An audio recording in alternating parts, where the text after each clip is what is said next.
love those sniper pads. The Bauer printed graphics, they're sick. Yeah. All right. Well, welcome back to the RDN Roller Show. We got a Champions Edition, I guess you could say, episode going on for you. Ligue Elite champions Villeneuve took down Rattel last weekend in the best of 3 game series. We talked about it. We talked about the preview of it last episode, but they won in 2 games, swept them, and man, that last game was unreal. And Rethel's barn too, or Rattel's barn too. But first, we got the official roller dad on the pod again. The co-host American. How's it going, buddy? It's going. It's roller season for sure. Life is busy as always. Everything's picking back up here, and we got some MyWa going on right now. We got a sick interview coming up. We were both completely wrong on our predictions for the Ligue Elite Championships, thinking that Rattel was going to kind of come back, and it's probably a surprise to a lot of people because they're such a strong squad, and we'll get into it with the boys here, but Villeneuve came out on top. So we said, we got to get these boys on. And, I guess we'll kind of say who we're interviewing. We have Austin Koss and Martin Fiala coming on. So we're going to be talking to them about, their experience in France, and then obviously, the championship run. So pumped for this one. I know you've talked to Austin a lot. I've talked to Fiala quite a bit. So it's good that we were able to snag them for this one. I feel like Fiala's like a long time coming. He won world championships with Czech. He's been all over in Italy. So it's it's definitely cool to get both of them on here and just share their experience of winning a league championship. Molina did it in the Spain league, and I know these teams met in the Euro championship, in the Euro leagues as well too, which, you can't deny who the 2 best teams are in Europe then. Yeah. But it's something to go through a whole season winning it. It's really cool. Winning tournaments, obviously, yes, that's amazing too. But when you're doing a deep run and then in playoffs, you're with those guys, 6 months out of the year. So it is very rewarding at the end. So I'm pumped. But first, we got MyWa going on over in Yaco, Spain. We got some Masters legends and veterans, the old guys. I guess you could say the old fellas. Don't get too mad at us for saying that. But yeah. And it's what, 37s and over, 45 and over, and then I think it's 45s 50? And then it's 50s. Yep. So yeah, and there are I think little things where if you're turning 37 or if you're turning 38, so I think it's 37 turning 38, right? It could be. So for instance, I'm an 87, so next year would be my first year that I could play. So there are just like State Wars does, right, with their birth years, and ours does with their birth years, but it's a pretty sick event. We had Kyle Henderson from Team Canada send a little walkthrough, and the venue looked fucking awesome, to be honest with you. It looked really cool. So you're talking to Team Canada over there getting some. I know. Well, he's my boy. Hendo's my boy. I'd be remiss. You said, watch out. Your boy's talking to Team Canada getting some. I don't know what he's doing. Listen, he played tours with us last year, him and Herder. I know they're great guys. I mean, Connex guy, right? Yeah, they're great guys. The Canadians are too good to us. They always help us out. From Jimmy Teed, Teed, Lane Hartwell, everyone that really plays overseas, they really help us out. So which is really cool. Good dudes. Yeah, but the Masters is going on. Playoffs are going on. I guess by the time people listen to this, it's probably going to be over. But the playoffs are going on now as of Friday. And it looks like all USA squads are in it except for the veterans. The legends. They lost to France this morning. So. But I mean, again, they're be playing some qualifiers, so I think it depends how the brackets break down. You really have to look at it because these international events, they have play-in games, consolation games, all sorts of stuff. So you put the graphic up earlier, and you'll see it says winner of game 52, whatever it is. So there's a lot of movement that goes on, but the event looks sick. The arena looks sick. I know MyWa and you wrote about this, and I wrote about this in the blog. Their big thing is to create community, like they did. Everyone walking through the city with the flags. Sick. Yeah, it was sick.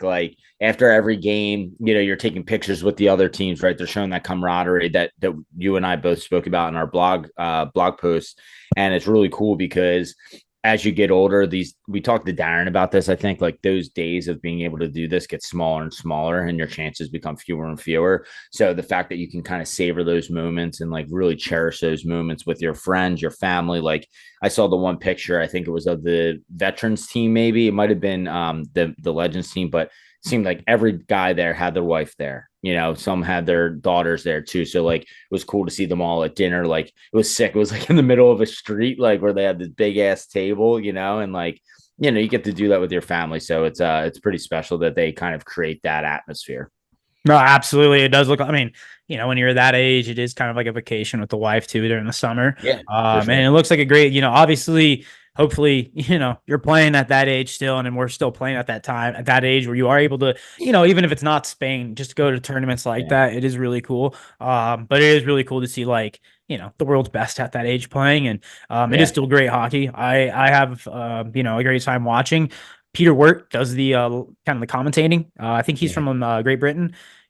It's awesome getting a different flavor on it. We're kind of used to, I like Trefty and George Brown do a great job. Anth Merrigan kills it. CJ Bateman does a good job too. CJ's pretty good actually. He'd get mad. Dwyer's pretty good too. Dwyer's great, but what about Ruben and Bailey? Dude, that combo is wild. That was like watching like how Chicklets like does their streams. That was like their version of those streams, and they were smashed in that game. Yeah, shout out to them. But Peter Wirt puts like a English flavor on it, and it's really cool to listen to. It says some different lines that you're not expecting, and I loved it. So great job by them. I think Mike Hunt got up in the commentating box. He'll get in there. Great. Hammond does every once in a while. Yeah, very knowledgeable on the game, so really cool to see. Yeah. All right. Well, I think it's time to bring in the boys, and let's go over to the interview. All right, guys, we're back with another edition of the RDN Roller Show, and we're going to bring you on two recent champions of the Ligue Elite. One player was the overtime hero in game one with a sick little backdoor banger, and then the other one had not one, not two, but 28 points and sellies in the playoffs. So welcome to the podcast, Mr. Austin Koss and Mr. Martin Fiala. Boys, first and foremost, congrats on taking down Rattel. How's it feel to be number one in France? It's amazing. Like I said last year, we lost all three finals, European Cup against Molina. We lost French Cup against Rattel and Ligue Elite finals in Rattel against them. So it was finally awesome to win, to be honest. It's awesome. Yeah, I'm happy. I'm happy for the team because I know that they came up short last year, like 3 times in a Euro Cup, Ligue Elite and French Cup. So I'm happy that I was kind of the maybe missing puzzle or something like that. Yeah. There you go. Yeah, you got to have that miss. You got to have that part to win. And Gabby had some points, and something. There we go. I mean, dude, you had 28 points in playoffs. Like you were on fire, knocking yourself over during your sellies the whole nine. So maybe you were that missing. I had like 2 sellies, but they recorded them. So I'm just playing over 2 sellies. I don't sell it. I mean, you do selly hard. So we were just talking before you guys came on about your guys' stashes and the post-celebration party. So what was like the party like, and what was like behind the stashes? Why'd you guys do the trucker stash? So after last year, our season ended, I did like the trucker stash. I'm like, I'm gonna do it again. And then Danny wanted to join me. So it was just us two kind of that did something fun with that. But yeah, we got back from Rattel like 2:30 a.m. Both minibuses our minibus had, I don't know, we picked up Carl in front of the Rattel rink, to the last guy to come in the minibus, and he comes out with 2 bottles of champagne. I'm like, where'd you get those from? And then our bus was rocking champagne, and the other one, or Martin could explain what it is kind of, but yeah, I mean, I'm pretty sure that you guys heard about Alpa, no? Alpa? Yeah, it's like a Czech stuff for like a massage. Okay, I haven't. Yeah, that's used to me. You can buy the whole bottle, like half liter, for like €2. Okay. And most of the Czech guys, we drink it before the game. We spray it also on the body, but we drink it before the game, but just a couple of sips. Okay. Yeah, but you can get pretty fucked up with that. Yeah. Hold on. So what is it like? Is it like an alcohol? Like yeah, actually it is alcohol. It's like 70% alcohol. Okay. It's a lot. It's a lot of alcohol. That's pretty heavy. Yeah, that's a lot. Normally the guy put it on the hands and then do you a massage, like for a physiotherapist and all this stuff. Okay. That's interesting. So, Rob, it kind of reminds me of like what a CBD like. Yeah, it's like a CBD. Yeah, gotcha. Okay. Yeah, kinda, but a little stronger. But I mean, when you play in ice on Czech, the coach is usually when you're like 7 to 9 years old, and there's too cold. He just give you the cube of sugar with like 2 drops of alba. So I mean, we get used to. Yeah. Is that a Czech thing? That comes from Czech? Yeah, it's a Czech thing. Yeah, so our minibus had the champagne. Then we got back to the locker. They were all buzzed up. Like, what do you guys drink? Like, we had just had Alpa, so they're all taking shots of Alpa in the minibus. Oh my gosh! I'm thankful I was in the champagne bus, but yeah, that's wild. So, when you guys get back and you guys do the stashes, did the whole team do it, or was it just like a select guys? It was just me and Danny. Okay. It was just me and Broadbeck. But yeah, we came back at like 2:30. Then like most of the team took Ubers to Paris. We didn't take the trophy. That'd probably get lost if we took it. But we went to the club in Paris till like 5 a.m. And everyone, even the old guys like Alex Node, Carl, they're like 38, 39 years old. And we closed up the nightclub at like 5 a.m. We came outside and it was light. It was getting bright outside already. And I think I had 4 hours of sleep, maybe if that, before we went to the team party the next day. So then we had the nice garden party around like 12. We came there like around like 12 o'clock, and we spent the whole day on Alexander Knott, one of our teammates' garden. Okay. And yeah, it was fucking nice, like all the team, all the players, their wives, their babies. Oh, that's awesome. Yeah. So more family oriented type of party, not like in the club drinking. Exactly. Yeah. So who got banged up the most then? Like who got the drunkest that night? So it was so Carl was pretty drunk. Carl always, he's hilarious. Yeah, but he's drunk after like half a beer, so yeah. It's always like, he's a lightweight.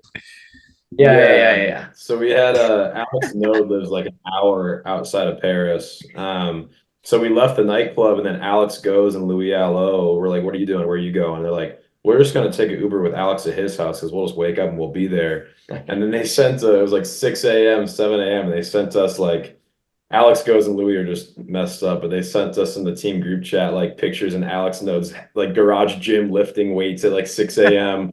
Louis jumping on the trampoline and it's bright outside, and then throwing up and all that. Yeah, he's throwing up in his backyard. We had one of our teammates that didn't even make it to the team party because he like floats like 40.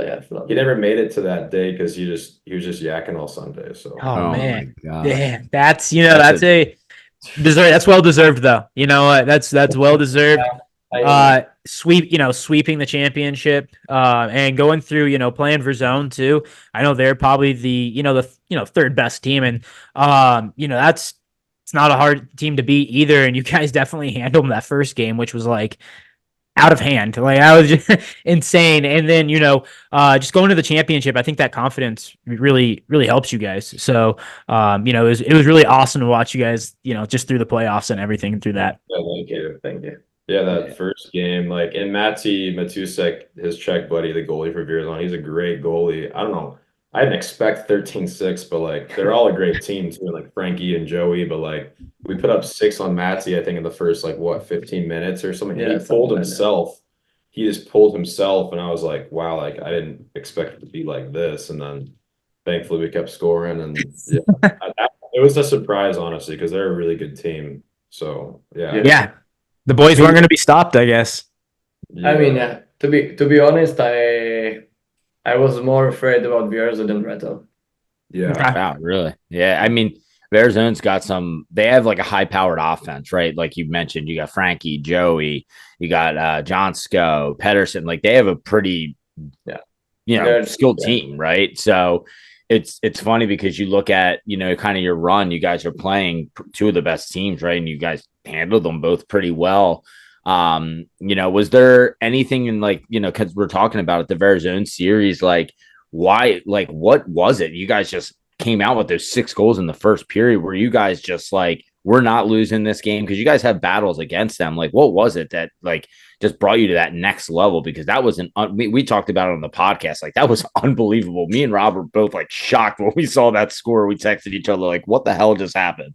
I don't know. I mean, this guy got like 3-4 goals a game all the playoffs, except the final game. I think he got 2. He didn't play too well. Yeah. But I don't know.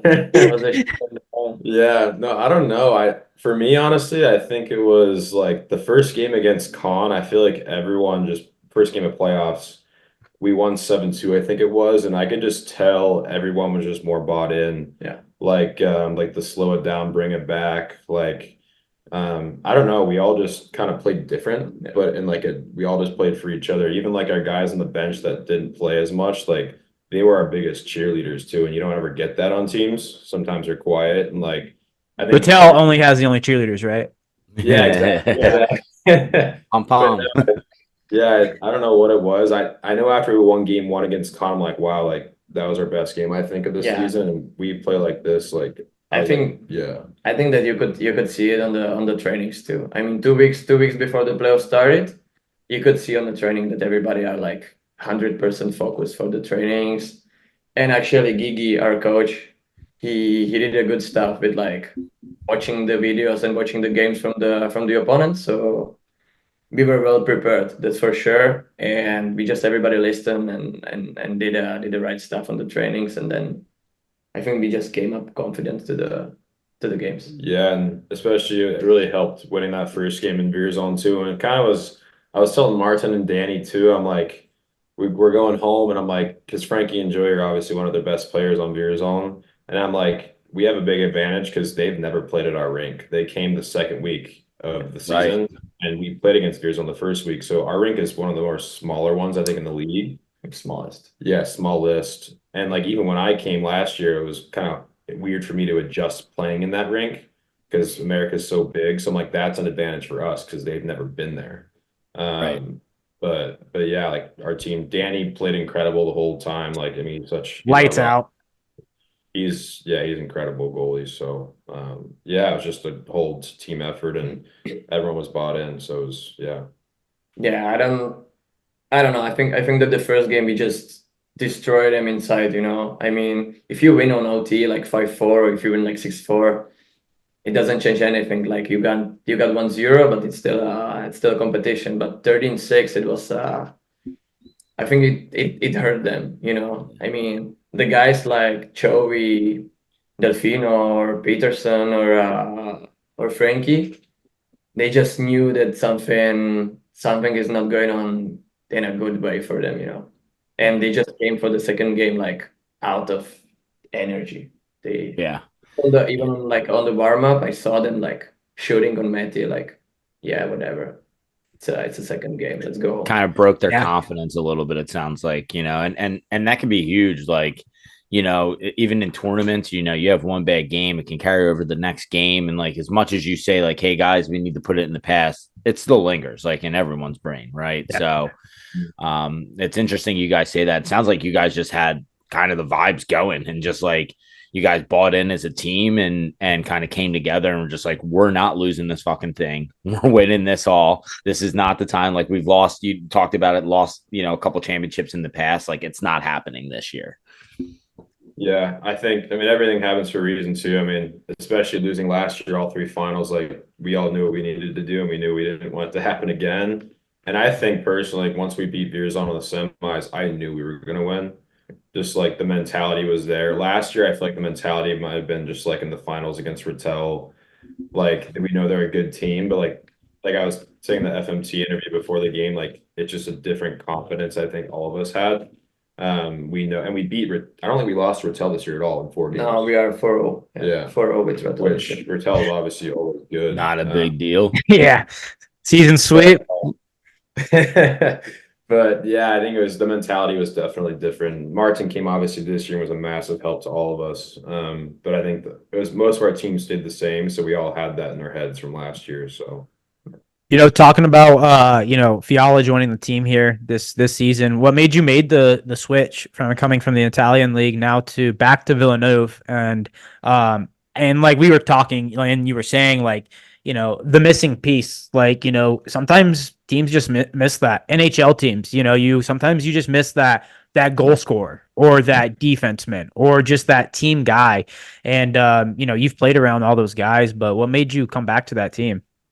Well, when we came last, I mean, when I left Villeneuve, it was because of the personal reasons and all my mental issues, and also, I spent 7 years here, and when I came here for the first time with Danny, we said like, okay, it's gonna be 1, 2 years maybe, and we stayed for like 7 years, and I don't want to. It maybe seems weird or something, but I want everything here.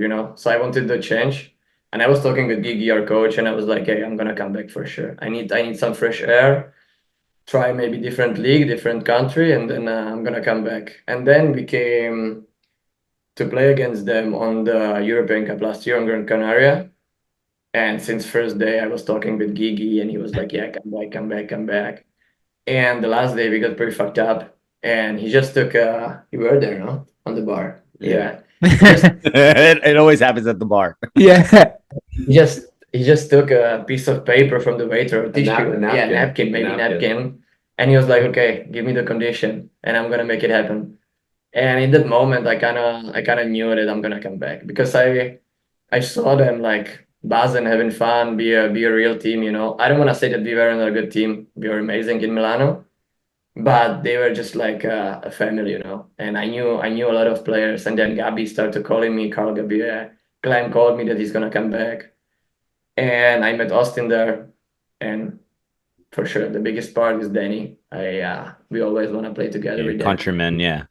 Yeah, exactly. And we grew up together on ice, and then we left Czech to go to France together. So I mean, said like, "Hey, let's do it one more time."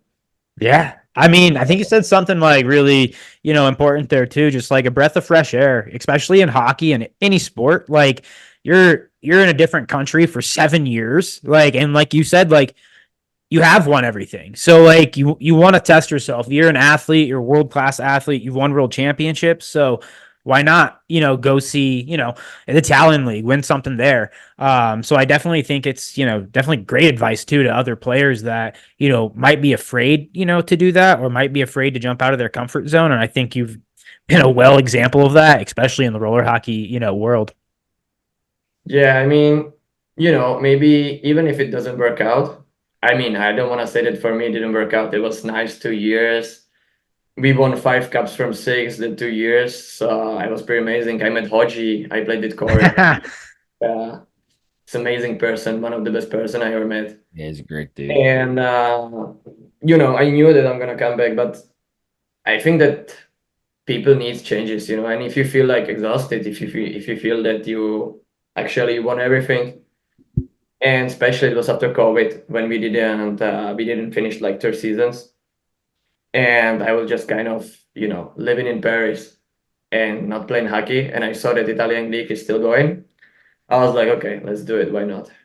Yeah. Going to play, right? Yeah, not a bad place to play either, right? Like Italy's an incredible, it's incredible to be there.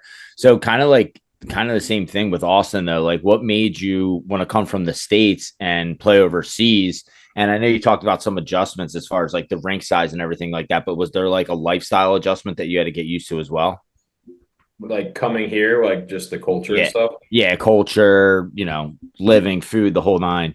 Yeah, like to be honest, when I first came here my first year, it was kind of hard mentally the first month or two because I couldn't understand anything. I couldn't speak anything. And I took 5 years in school of French. So did I, and I still remember anything. Yeah. And it was hard mentally, but I obviously just I started to understand more, I started to speak more, and that mentally made me feel better. Let alone like this team is very special with like the family and like the kids, everything, everyone's involved. I love the food. You get a top-notch hot baguette for €1. Like food's a lot better. But yeah, I mean, I really got to enjoy, and I'm playing junior hockey, like ice hockey in America, in college hockey. I got to live every state and stuff, but I always loved roller more, to be honest, my whole life, because I started roller when I was 6 and ice when I was like 10. So like even when I was playing in the null in America in juniors, I was like hurt a couple times. And my buddy Hayden Maxwell and like Luke Benavente, they were playing in guards back then. And I always just thought, I'm like, shoot, like I should just stop and just go to France. And that was like 5 years before I even came to France. Interesting. So I thought about it, but that's when Luke played out here then too, right? Yeah, they both Luke and Hayden Maxwell played for guards together. Yeah, with Chase Edwards and Benjamin. Yeah. So I always knew about it. It was just more so like ice hockey, it's more serious, like, playing college, like it's more of a priority than roller. But once I finished, I was like, and then financially things made sense, and I was just like, yeah, I want to do it. And I feel like this is my home now. That's awesome.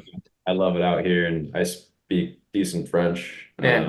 I guess it's the best French speaker from American player I ever met. Really? Man, you know what? That's crazy. I mean, you've met probably a shit ton of roller players from America, playing in France. So that's impressive. The problem with American players, and I don't want to be rude or to be mean to somebody, but they don't try. Yeah, I was gonna say I know Austin from talking to you like last summer. Like, one, you take your work very seriously too, right? Because you're still working while you're over there, right? So you have that motivation to like stay involved and stay always doing something. So it makes sense that you took, learning the language seriously, because I think the hardest thing with French is when they speak over there, it is so fast. And if you don't practice, like Martin's saying, if you don't practice and you don't try to progress in that, you're never going to understand anything, right? Like you can read it and it's whatever, but listening to it is so hard. Yeah, it's a lot different. And I just wanted to get better and better. And I just speak French in all like practices, and I try to in the locker room. Of course, like guys speak English to me, and I'm like, I'm the only American you can speak to. If you want to practice, you can. But like, I kind of wish no one spoke English here, so I'd be fully immersed in it. Yeah.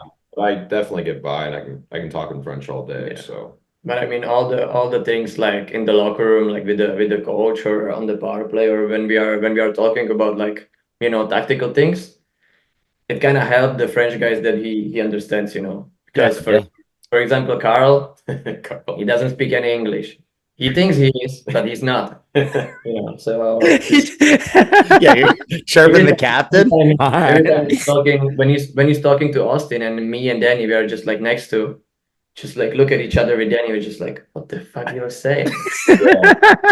Gabby, tell him in French. It's better for him, it's better for you, because he doesn't understand your shit, I don't understand his English. He speaks French English. Is it just like a really thick accent, or is it the words just don't even make sense together? The words just makes the words between Czech, English, and French, and it just doesn't make sense. I still love him, but it doesn't make sense. It's you guys know Robbie Bellargiano's one time where he was trying to ask Robbie in the locker room if he washed his jersey. And he looked at Robbie and he's like, Robbie, you washing machine? Like, just like out of nowhere. He's like, no, I'm not a washing machine. Yeah, out of nowhere. When he speaks to me, he mixes French and English together, and I understand it, but we all love Carl. He's so funny. I love Carl. So you better speak French. Yeah, that's hilarious. So, now it's the season's over. Got the summer coming up. What are your guys' plans for the summer? Like roller wise, you guys going back home, or whoever wants to take this one first? Me? Yeah, I'm coming back to Prague for a Prague Cup, and in like 2 weeks. Nice. I'll be there with a bunch of my friends and against a bunch of my friends, so it's gonna be I'm really looking for. And I'm in touch also with 2 teams for March, so I want to make it happen, but it depends on not just about me and not just about them, but I got a family and right. You're a roller dad now. Yeah, I'm a roller. That's what we were talking about. He messaged me right away. I was like very appreciative. I was like, damn, my man, looking out for me. I appreciate. He's like, it's great. You're gonna love it. Blah blah blah. So it was cool. But it was awesome to see you celebrate with your baby as well, like on the rink and everything. It was in the picture, right? What? Yeah, your baby was in the picture, right? In like championship photo. Yeah. He kind of didn't miss any playoff games, which that's sick. Just sitting there like this. Yeah, exactly. Actually, every time he's going to sleep at like 7:00, but for the games, he never sleeps. That's awesome. He's there with us after the game. He's coming with my girlfriend to the locker room, And yeah, I mean, big up to my girlfriend because I Yeah, I mean, would say shout out to her. yeah, shout out to my girlfriend for sure for this. But yeah, they went to Red Tail and they booked the hotel if we're gonna play the game 3. But actually, her and Danny's girlfriend, they were the only ones to book the hotel because after the game, our coach came that he didn't even book the hotel because he knew that we're gonna win. So Oh, that's sick. What a move. yeah, Wow. but yeah, big shout out to her. That's Yeah, awesome. I really appreciate She's it. awesome. Wendy's a sweetheart. So when you go back home to play in the Prague Cup, I'm sure you get like super pumped with that just because it's like all your boys from back home and like it's just like your childhood friends. Is that like pretty big for you guys? It's coming bigger. I Yeah. mean, to play like 5 years ago, it was like a funny tournament with a lot of beers and a lot of fun. But now there's some good teams, and I mean, yeah, it's getting bigger. Does And it for does Thomas Tartar, is that how you say his last name? Tatar. The most. Tatar? Tatar, Yeah. he played. I don't know if he's playing this year, but he played. Okay. He played the tournament. Yeah. Are you doing IIHS at all? Because I know that they have like a bunch of the Czech guys played in that last year.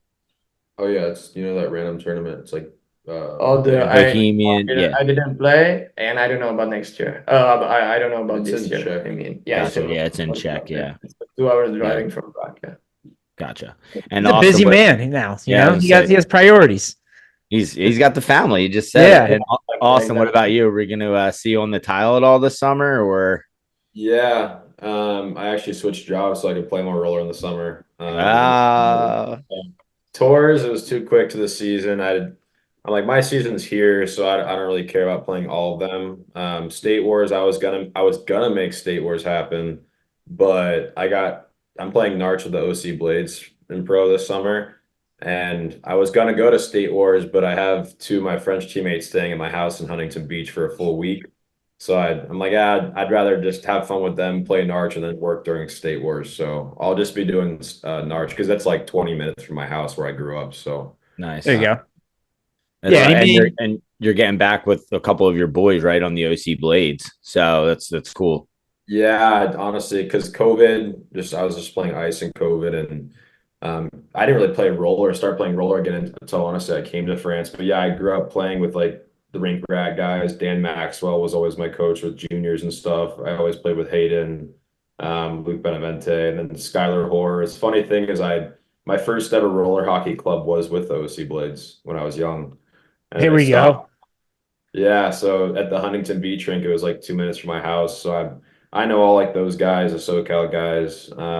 But it'll be nice, honestly, to play for the pro team the first club I ever started with. So That's huge. that'll be cool. Yeah, huge shout out to Dan Maxwell, Skylar Hoare, and just all those guys bringing back the OC Blades. I remember younger, just the OC Blades were just a huge staple. I mean, they still are, but just like younger, they just had so many now NHL guys that played on them. So in America, it was like, the team to watch. I'm a 91, so watching like the 88s, I think it was, they were just like disgusting. And I was like, my God, these guys are unreal. So yeah, it's definitely cool. And you played with the Rink Rat team, right? Like a couple years ago at Pro? State Wars, yeah. I played, I think it was 2022. Okay. Yeah, I made it happen because I was working in Chicago and I just drove like 3-4 hours to State Wars. But yeah, I played with them too. But like I said, it's been besides State Wars 2022 and like playing in France, I haven't played roller much before just because of ice hockey and COVID and didn't really work out. But I'm honestly glad ice hockey's done. There you I go. can just play roller and because I've always enjoyed it more and just everything about it. So Yeah, and your team in that league takes it super serious. I mean, I know that league, like, from the outside, they take it so serious, and it's better than honestly some of like professional ice leagues here in the States. Like, they're very serious about it. Everyone has a live stream.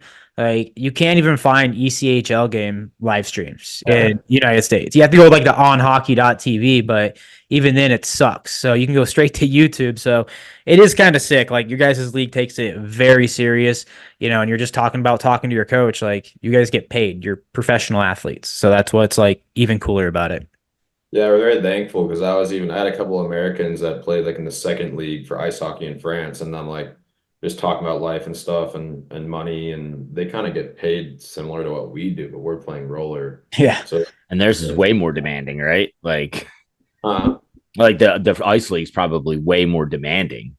oh yeah, exactly. Like we practice like 2 mandatory practices a week, 1 game. We got couple other skates. I'm we skate every day besides Wednesday and Sunday probably. But if you don't want, you don't have to. Skate like Tuesday, Thursday, and you can play Saturday. Okay. But yeah, we skate on Monday and Friday. Okay. Do you guys so question for both of you guys. Who do you think sellies harder between the two of you? Like, who celebrates harder after a goal? I know Koss, you go pretty hard. Fiala, I mean, you like knock yourself down when you're selling. So who celebrates the hardest, you think, out of you two? Me. Yeah. I mean, I feel like I've just celebrated hard like in like the French Cup games or like the finals, like Ligue Elite finals. Yeah, I like that. Yeah. I like the ones that more like emotionally or like there. But he always, every goal he score, he like there's a kiss and he points right to the camera every Is that who you? I was wondering if you're pointing it to the camera, or because sometimes the camera's looking a different way, or if you're pointing it to a different bench. No, it's for my girlfriend and for my baby. Because the one was funny. You did it like now it's bigger, so they're coming for the game, so I can point it to them. But yeah, this with Rattel, I get a little bit emotional and I jump on the boards right in front of them. Yeah, and it was because I fell down, and Nathan Sigmund, like 15 minutes before, he broke my nose, and the game won. Oh, okay. Oh shit. And I dislocated my shoulder in like December, and then I jumped on the boards, and I saw people buzzing. They loved it, and I saw my girlfriend like, "What the fuck are you doing?" Did you? I sent Rob the picture. Yeah, I got it. Yeah, I'm gonna have to post it with this. You're on the floor. You're just like laying it. That was a great picture. But yeah, that was after the celly. But no, yeah, it was a nice picture. What is it like? I know Sigmund was on your team a couple of years ago, right, with Villeneuve? Yeah. What is it like playing against a player like that both of you guys have played against each other in Ligue Elite, World Championship stages for USA and Czech, but what is it like playing against someone like that in this type of league where it's completely different than the World Championships? I mean, I always love the battles against Nathan because I played with him. I played against him for like 7 years ago until like 5 years ago. Then 3 years we lived and we played together. We won championship together. We celebrated together, and then he moved to Vicenza, to Italy. And I moved to Milano, and to be honest, in Italy, there's like 2 teams, There's like Vicenza and Milano.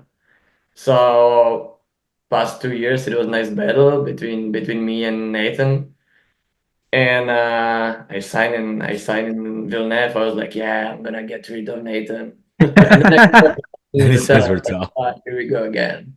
But no, it's a nice battle. And obviously, I lived with him 3 years, so I know him pretty well, and I can say that we are close friends, so I love the battles against him, but I love more to play with him for sure. I mean, yeah, he's the GOAT. Yeah, exactly. It's so funny because he just is so like patient and calm in every scenario, whether he's driving to the net, whether he's making the breakout, starting the breakout, and like the last guy back, whatever it is, he's just so calm with the puck, and it probably makes it a nightmare playing against him, like, especially on those small rinks, because he can like pivot, stop, turn like on a dime and like make you look pretty silly, like if you bite the wrong way. It's unreal. Yeah, he definitely is like the quarterback of whatever line he's on. And honestly, I think this year is the first time I ever played against him, to be honest. But yeah, he's so strong. I mean, I don't have to say anything. He controls that line. I said it in the locker room in the game too when we were 0-0, and I came to the locker room and I was like, just boys, Nathan is playing man-to-man against me and he's just skating all over with me. So you guys just play 3-on-3. Yeah, just play 3-on-3. So I'm not gonna see the puck. Yeah. Because to be honest, look, the first 25 minutes I saw the puck like 3 times. And when he has the puck, I just wanna change. I don't wanna be there with him. No. I mean, when he has the puck, I'm trying to change as fast as possible because I know my defensive skills. So I'm like, no, I'm better keep me out of it. His stick's like 6 feet long too. His stick's like the longest stick I've ever seen. I'm like, dude, what? Like, you can reach across the rink in Villeneuve because it's such a short rink. But yeah, I saw taller. Actually, Nathan's girlfriend, she is like a head smaller than Nathan, but she has a Nathan stick, so it looks huge. It's too good. The only one player I saw with that tall stick. That's too funny. That's awesome. That's awesome. So last question, wrapping this up for both of you guys. Molina won the the European Championship, and they won the Spain Championship. After you guys winning, your French League Championship, would you guys obviously you guys want to replay them and play for the European Championship, but do you think it would be a different a lot different game now? Like compared to last year, Gran Canaria? Yeah.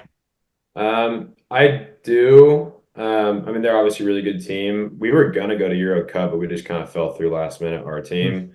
I really do want to play them. Last year, I was injured. I didn't play a game in Gran Canaria. Danny Brabeck wasn't even there. Yeah. He didn't have Middleton. So I really want to play them. I don't know.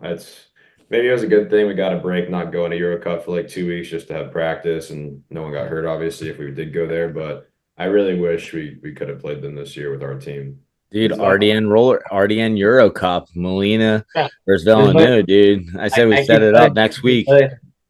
Make the Euro Cup 1 week after all the playoffs. Yeah. And take just the finalists. The champion, yeah, that'd be sick. Just the champion and maybe the runner-up. Top two, yeah. Teams. It's gonna be a nice battle.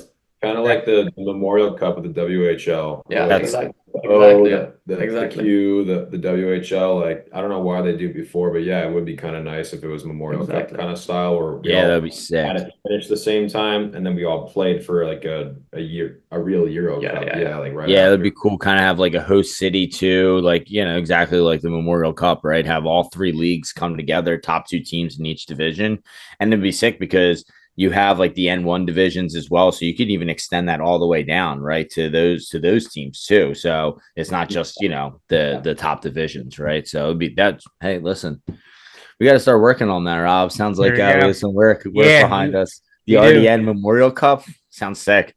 Yeah.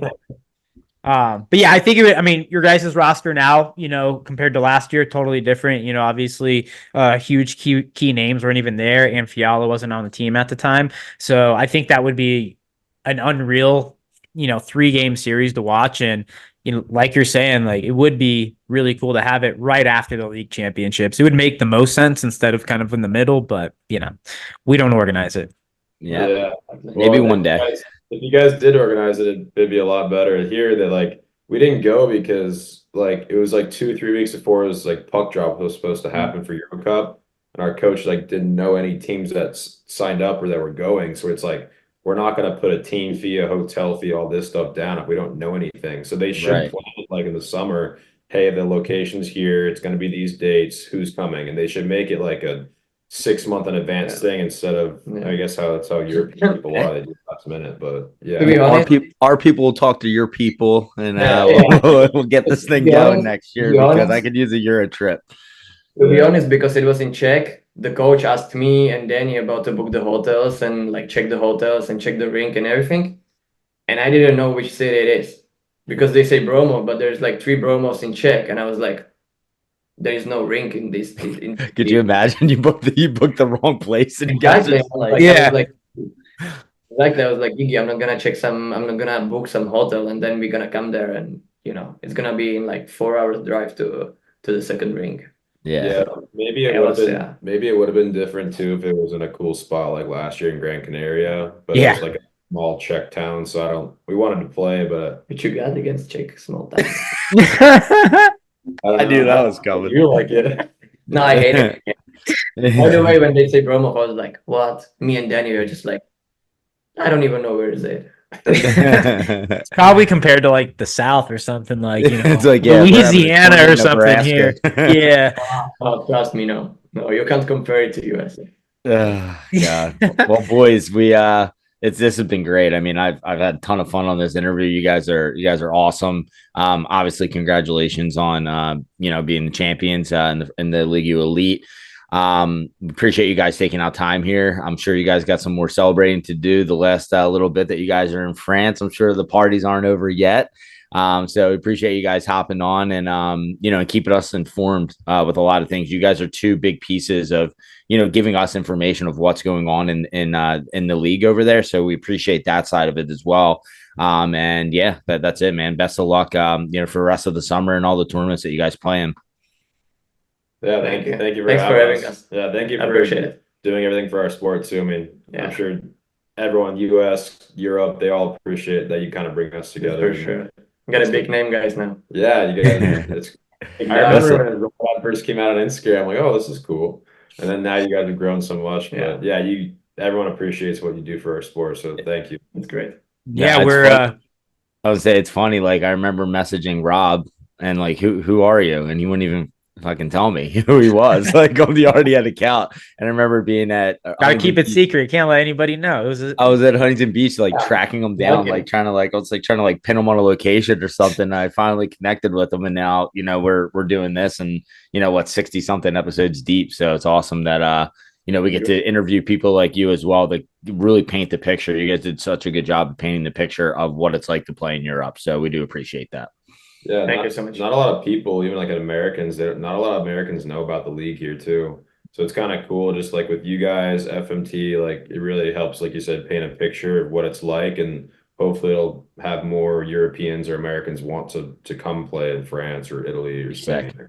I don't know. I still want my job here, so yeah. I think you'll be all right. Yeah, I think you're all right, man. 28 points in the playoff run. Like I'm too old for the young guys like Austin, Frankie, and Joey. So I mean, you're auto goal scorer, so there ain't no worries. And I will say before we leave, we possibly might be out there a couple times. We've been talking to the Ligue Elite, so hopefully we'll see what happens. We're not gonna say too much more. So yeah, that would be nice. Yeah. Check up next year. That'd be sweet. Yeah. Well, thank you guys again. We'll see you guys in the next episode. Appreciate it, guys. Thank you. Hey guys. See ya.